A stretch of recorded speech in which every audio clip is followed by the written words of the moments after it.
Hi, it's Denise here again. So I thought this would be a part 2. I thought I'd paused you last time and I'd actually turned you off. So it'll be part 1 and part 2 with the video. So while I was off camera, I did just quickly stitch around. Like I said, I was going to stitch around the outside of the cover, and I've cut 2 sides because I really need it quite close to me to see where the stitching is to cut it.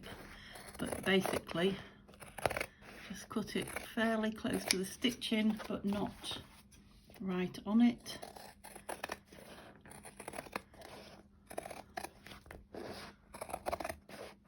Now you can get a product called Fray Check if you're worried about the edges of your material. It depends very much on what type of material you're using. And if you just put it around the edge, it will stop the material fraying at all. But because this is glued and stitched, I don't think it'll be a problem. I may just go around it with a bit of glue before I ink it, just on the very edges to make sure, just a bit of white PVA glue. But that's the cover. So it's a nice soft cover. Just bend it roughly in the middle so it doesn't have to have a strong spine or anything like that. So if you fill the journal a lot, it can grow with the journal. But it's nice and protected. It's very tactile. It's a lovely feeling kind of bendy cover. And I find when I use cotton like this, I can glue things, pockets and things like that on the inside, no problem. You can, if you want to, sew your pockets, put pockets on and sew them, either paper or material ones. But obviously you'll see it on the front as well, which is fine. That, you know, it might look nice.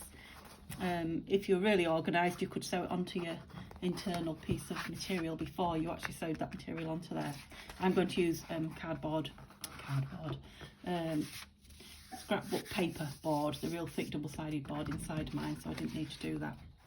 Okay, so I've got a signature ready to go in it, and it's a bit of a retro vibe. I'll show you the papers really quickly. It's mostly from Home Book and Treasure. There are an odd couple of pages of Janie B, an odd couple of pages of, I think, Shabby Dabby Doodah book page from it. That's from an Enid Blyton book.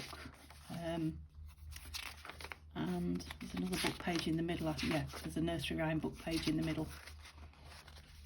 Okay, so all very retro colours and pictures. Yeah. Nice kind of fresh looking. Yeah, liked it. Anyway, I'll see it more in the flip through, but that was a quick look through for you. I do hope that was on camera. Okay, so to sew the signature in, what I use is some waxed thread. But any kind of thread will do. You can use really thick cotton, like embroidery thread, anything at all. A needle that will fit that cotton, and you can probably hear from the clanking, just a couple of clips. I've tried it with a lot of clips, really clipping it, and I find for me it makes it more difficult. I think if I've just got 2 clips in strategically, that's better for me, and then an awl to punch the hole. Depending on the size of your signature, if your signature's not that big and not that thick, you could just pierce it with the needle itself. So I'm going to go for a fairly small needle because I have nice thin waxed thread. And I'm going to go for, I might go for the neutral one. I will be putting something on the outside of the spine so that it covers and holds the waxed thread, but you don't necessarily have to. You could have a contrasting. I've got lovely red there that would contrast nice in it and not cover it up, leave it showing. Okay, so the general guide is 3 times the height of your book or signatures. They're both very similar, and a little bit more. Okay, so I've given us quite a bit more there to play with because, as usual, I'm working around the tripod, so I won't have as good a view as I do normally. It does thread nice and easy, this wax thread as well. Okay, so wax thread on your needle. I've got my signature ready. I will just bang it down again in the middle and make sure everything's where it should be. whoops, and bang it down that way. And then I will put it where I want it to sit in the book. Oops, that's sticking to me. Put where I want it, yeah. Open it to the middle. Make sure that they're all where I want them. That it's nicely lined up. Yep. And then what I found the easiest way to do, whoops, gosh, I'm so hot, everything's sticking to me. The easiest thing I found to do is to just clip the top half. Any big paper clips, any kind of clips will do. You don't have to have these big body type clips. So just clip the top half for me. I mean, when you do this, you will find the way that suits you. You've maybe already got a way that suits you. And then I like to tip it on its end and push this right in to the cover, so that I know it's laid flat in that cover. And then that's where I poke the holes.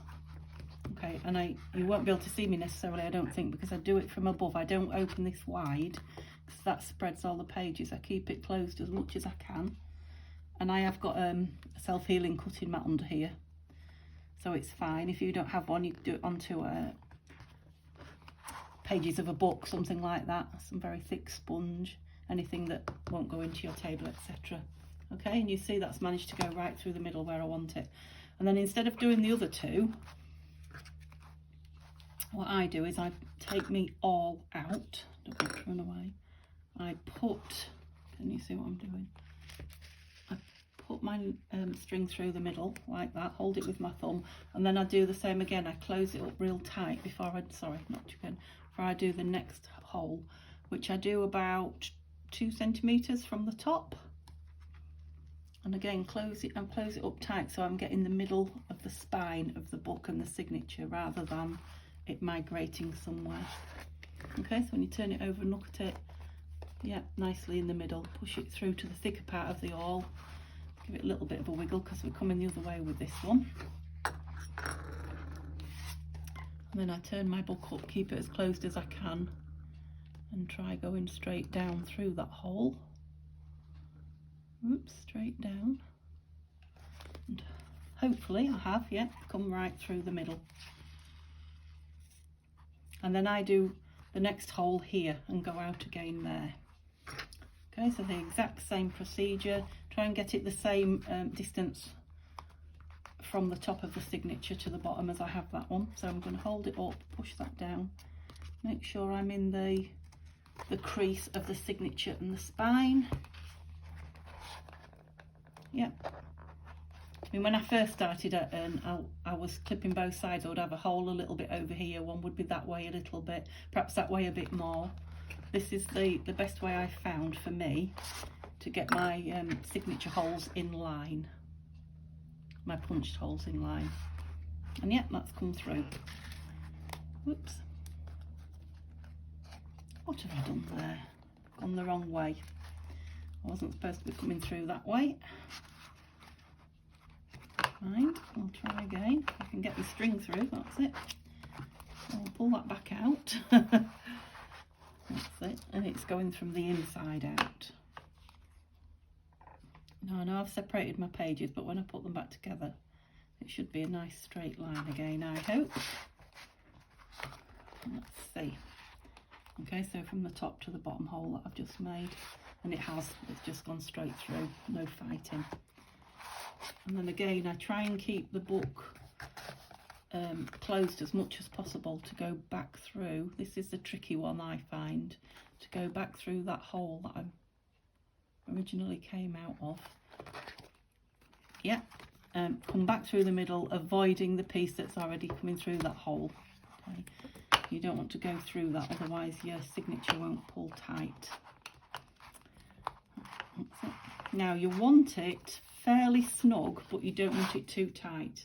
Obviously this is waxed thread on, put that in there for now so don't lose it, just on plain paper. It's not been reinforced or strengthened or anything, so you don't want it particularly bulging, but nor do you want it really tight, because when you fill it and start opening the pages, it will tear the little holes there. Okay, so you want these one either side of that centerpiece. That is too slack at the minute. Okay, one either side of that centerpiece. Which one are we going to pull in? This was the last one, wasn't it? That's it. So I'll pull that one tighter. So I've got them nice and snug and tight now.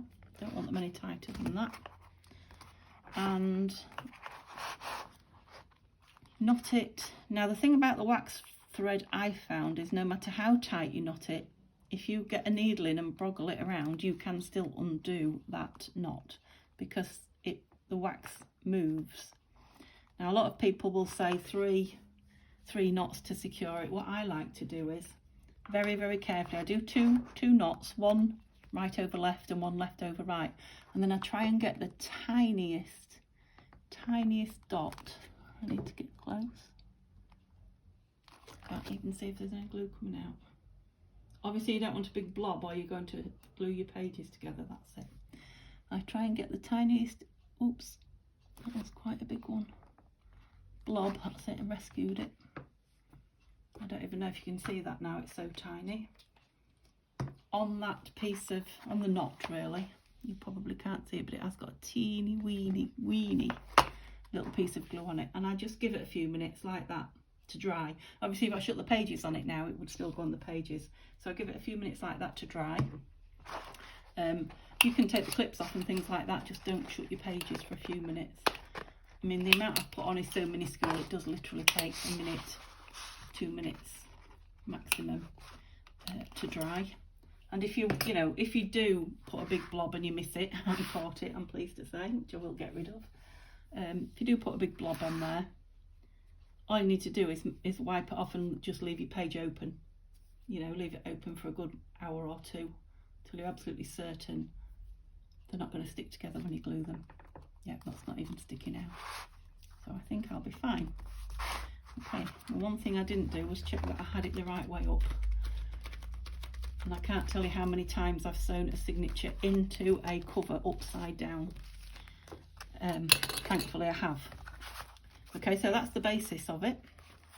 So we are fraying a little bit, so I will go around there with a bit of glue. Okay, so we've got it in, it's nice and central. It's firm enough to hold all the pages and any pockets that we put on them. But the pages open quite well. Yeah. So, I will come on camera again and fill it with some pockets. Perhaps put 1 or 2 little pieces on the cover and then do a final flip through with you. I hope that's been helpful, watching me do that. It's a real easy and yet effective way to make a cover to sew a signature in really quickly. So please give me a thumbs up if you've enjoyed watching it, or subscribe if you haven't, that would be wonderful. It will help my videos get seen on the channel, or just keep popping on and seeing if I'm on here, because I am going to continue with the videos, trying to share some of my process with you. And hopefully I'll see you again tomorrow. Thanks ever so much for watching. Have a lovely day, everybody. Bye bye.